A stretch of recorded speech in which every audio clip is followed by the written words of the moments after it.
through the microphone. All right, it's very clear. And it's going onto the tape recorder. Feel good. Well, that's good. No, I have a couple of cuts on an album. I guess Ray Anthony sent it from the big band movement. Oh, yeah, from the big band's 80s? Right. Do you have any other recordings out? Sure, I'll be glad to send you something, Harvey. Sure. Okay, and what I'd like to do, too, what I do with the people that do call, let me just explain, is to sort of get like a background from the people, and then I get it, and I produce a living commentary type of thing. In other words, I take your introductions and such, about what you have to say about yourself and the music and your band, and then I intersperse it with the music that you have. I see, great. So I produce a 45-minute program for each person, and then when I'm not here, which is on the weekends usually, I make sure that I have these playing on the hours that I'm not here, so that there's an interview type with the music for 45 minutes that the person gets on that, for that hour. You give me your address, I'll write it down, I'll send you an album. You know? Okay, you can send it. Well, actually, you can send. Well, I want to send it to the house. I can be sure to getting it there. All right, Harvey, let me get a pencil. Go ahead.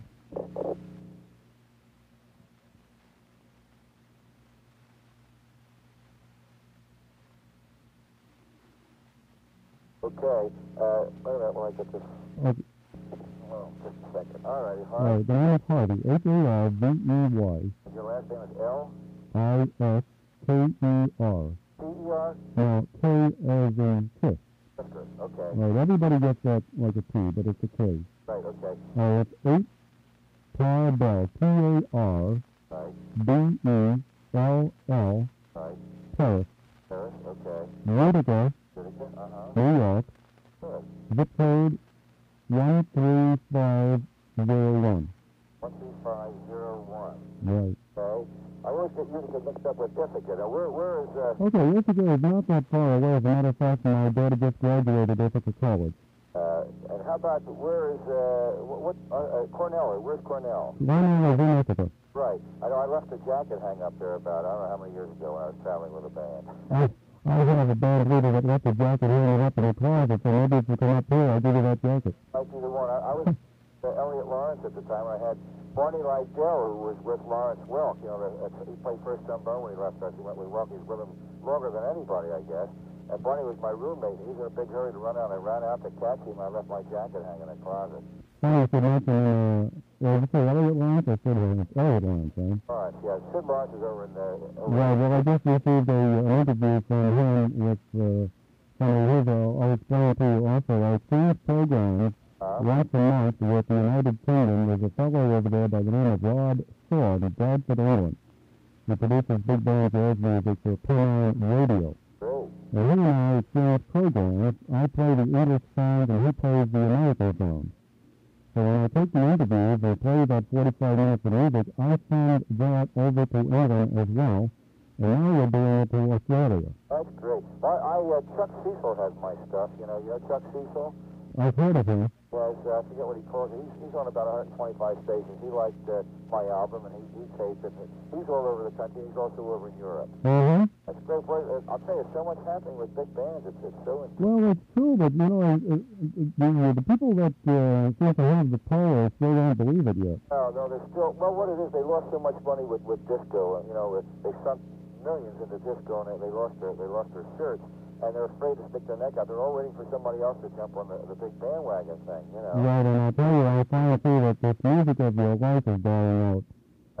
I find not too many of you musicians care for it anyway, because it's not really selling records. No, that's true. It's the old music. I mean, hey, you guys are playing some new stuff. Oh, you gotta play 19. I belong to Ray Anthony's 19 big band's 80s, you know. Right. And I sort of represent him on the East Coast here, you know. Well, I picked the living daylights out of that music. The same way with Rick Zagler, and we're bringing Bo Thorpe up here on February 13th. Bo's very big. I have Bo's album. I haven't even heard it yet, but I hear it's got a real great... Oh, super stuff that's coming out. And like I say, I play most of this stuff. You know, I play some of the older stuff too because it's good, but not because I want that nostalgic touch to it. I want to play good music. Sure. So let me get in here, Al, if I can, ask you when you started playing music. Oh, God. makes me real ancient. I started way back in the late 30s and early 40s with bands around Philadelphia. A guy like Johnny Austin. Johnny had a big band. He played with the Glenn Miller Band. He was a real fine trumpet player. I worked with Johnny Austin. I played with Clarence Furman out of Philadelphia, and George Summers is a local big band. They were all good bands in the area. Then I went into an Army band for 4 years, and we had all name band men in there, guys from all over the country, and that was a real kick. And we played over in Europe. We played the Jack Benny show over there, and we played for the Rich Brothers, a lot of names, you know. And then when I got out of the service, I went with Elliot Lawrence out of Philadelphia. You've heard of Elliot? Oh, yeah. He had a nice band in those days, back in the late 40s. That's when we did a lot of touring around Chicago at the Palladium. And he seemed to have a lot of his albums or some of his collections there focused in at Atlantic City type of thing. Well, what do you mean Atlantic City? Well, I don't know. It was I have some of his I don't know. It seems to bring to mind some of the titles there. With it seems like it's around the New Jersey area. Yeah, sure. Well, he's really from Philly, and he had Frank Hunter did a lot of writing for him, and the Barry man, the great red-haired Barry man at Rice. I can't remember his name anymore. Actually, no. What's actually name? It's a fine Barry man player. I'll think of him later. Okay. What instrument do you play on? Play trumpet. And I as I said, I toured with Elliot, and I played a little bit with Dean Hudson. Did you ever hear of him? No, I haven't. Yeah, he was a good man. And then I came back to Philly and started my own band as soon as possible, because I didn't like traveling that much, and I've had it ever since. And we've done just about everything around, like from New York to Philadelphia to Washington. We played the inauguration in Washington in '73. I played opposite Larry Elgart. We took turns all night and played the inauguration. And we do a lot of things in New York. And I played Steel Pier in Atlantic City for 8 years with a band. And then we did an awful lot of high schools and colleges until, rock knocked us out. But we kept playing right through everything, right through the 50s and the 60s and the 70s. Well, it seems like, though, the rock seems to be moving out. Well, I mean, I don't think, it's not going to die. There's no question about it. It's going too strong. It's on selling, and disco is done. Oh, disco is done. There's no question about it. But there is a certain element to the rock movement that is switching over to the big band jazz. Sure, they're adding horns and everything, too, to a lot of the groups. But we just went right through everything, and now we're here in the 80s, and I got a lot of young guys in the band now. Like, a lot of the older fellas dropped out. How many do you have in it? I have 17, counting myself with a girl singer. I just added Lynn Biviano. I don't know if you ever heard of Lynn. He's on the road for 17 years. He was with Count Basie for 4 years. And all right, I knew. Yeah, okay. I knew it came from somewhere. Yeah, okay. Woody Herman and Harry James and Kenton and Buddy. He with everybody.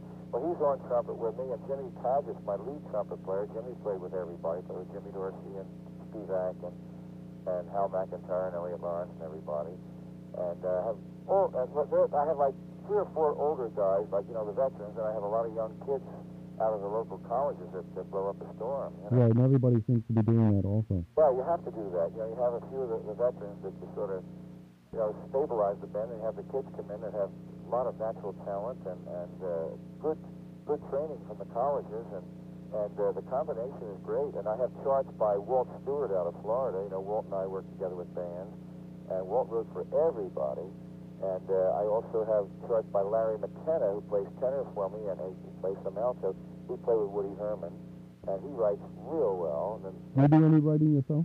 I did a long time ago, but I'm so, today, it's not like the old days, like when I travel with bands, they'd have a manager, they'd have a road man, they'd have a setup boy, to set up the stands, and somebody to drive the truck and everything. Now, a leader has to do everything, unless you're a national name like James and Les Brown, Yeah, right. So all my time is taken up with booking the band and leading the band and getting all the arrangements set up and so forth. I just don't have time to write anymore. Right, I noticed that on the selections that I have, it's just Al Raymond. Do you call the band anything? Just Al Raymond and his big band around Philadelphia. I see, okay. That's because I wanted to get that down. Like Bo Thorpe and the right, sure.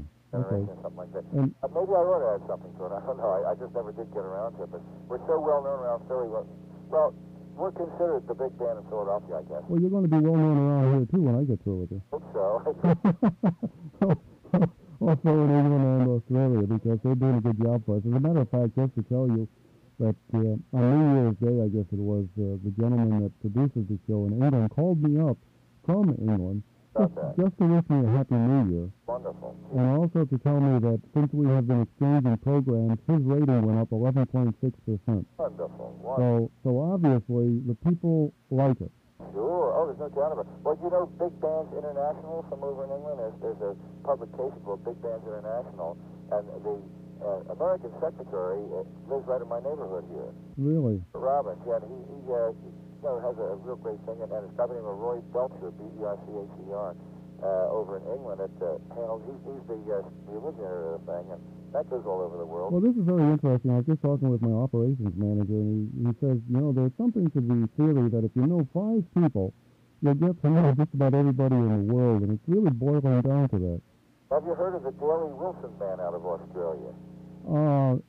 Jack was telling me that you're playing some music from that. Yeah, it's the wildest band. And how about Rob McConnell out of Canada? Have you heard? Well, no, I haven't. I'm trying to locate a station in Canada that I can swap the music with also. I have a lot of his tapes here. Rob McConnell is the best big jazz band of all time. He'll cut anybody. He cuts Maynard Ferguson. He cuts Count Basie. Anybody. Is that right? Exciting big band in the world today is Rob McConnell. You've got to hear this guy. If you want modern big band jazz, this guy will blow anybody out the window. No kidding. I'll have to get in touch with him. He's got the greatest charts. He's got soloists. He himself plays, he's the leader. He plays valve trombone. He played with Maynard Ferguson. Mm-hmm. But fantastic. All the guys in my band have his tapes. And my son is my engineer. He's 21. He's in the band. He plays trumpet and great. Recording engineer. And he has tapes of McConnell and Daley Wilson and Basie and just about everybody. Okay, well, I'm going to have to get in touch with you. I just want to tell you before, let me just divert for just a minute. I told Jack that I've been pushing my vacation off because I was expecting to go skiing, but it's not happening. My son's in Vermont right now trying to ski, and there's no snow there. Oh, I know. My daughter wanted to go tonight, as a matter of fact, and she changed her mind. She just doesn't have it. Maybe you wanted to know, maybe Jack was referring to the fact that I did a big band festival in Atlantic City in June. Right. Ray Anthony produced it. It was a smash. Right, that's what he told me. But what I was getting at here with the vacation is that I think I have decided that skiing is out for this year, and he was telling me about the things going down at Hackensack there with that vocational school and bringing in Mel Torme and some of the other bands. Yeah, I haven't been there yet myself, but I understand there's a lot of action there. And I told Jack I might just come down there and take my vacation starting on the 17th. That would be great, of January. Yeah. That would be great. Yeah, because that way I get to meet a lot of you guys down there and do some interviews and really see what's going on. Sounds good. Well, the thing down in Atlantic City is very encouraging. I was down there in June. You know, I played opposite Tex Beneke on the opening night. Then the second night, Ray Anthony played opposite the Dorsey band with Buddy Morrow. And then the last night was Anthony opposite Count Basie. And the whole thing packed. You know, they had a capacity crowd just about every night. Who put that together? Ray Anthony did. No kidding. Yeah, and that's how I got in it, because I'm in pretty good with Ray. Right, I can't believe that he's doing as much as he's doing. Ray is doing real well. I mean, he's a real go-getter. I mean, I'm surprised. He left his big band go for a while, but he just came back with it about 3 years ago. I have his latest release, a single out, and wow, it's hot stuff. Yeah, and Ray knows everybody, you know, and he's invited me out to the coast so much I just can't get out there. But through that, I got in very, very solid in Atlantic City. I played the Claridge, I played the Golden Nugget, and just New Year's Eve, I played opposite Lionel Hampton. I alternated with... Oh, that's right. That's what Jack told me also. Right. Tropicana, and it was great. It was great. We had a great time. I can imagine. And that morning, I was on local TV in Philadelphia, on AM Philadelphia show. It's Channel 6. It's one of the major channels, and they featured us... Well, we got three good spots on the show, and just featuring the band, and one featuring my girl singer, and it went over real well. Right, and see, I'm in a good spot here because I'm in between Syracuse and Albany, and we've got the coverage that goes up in through Montreal and bounces off the Atlantic and hits Europe, and we've got the people traveling the New York State Thruway, so it really gets some pretty good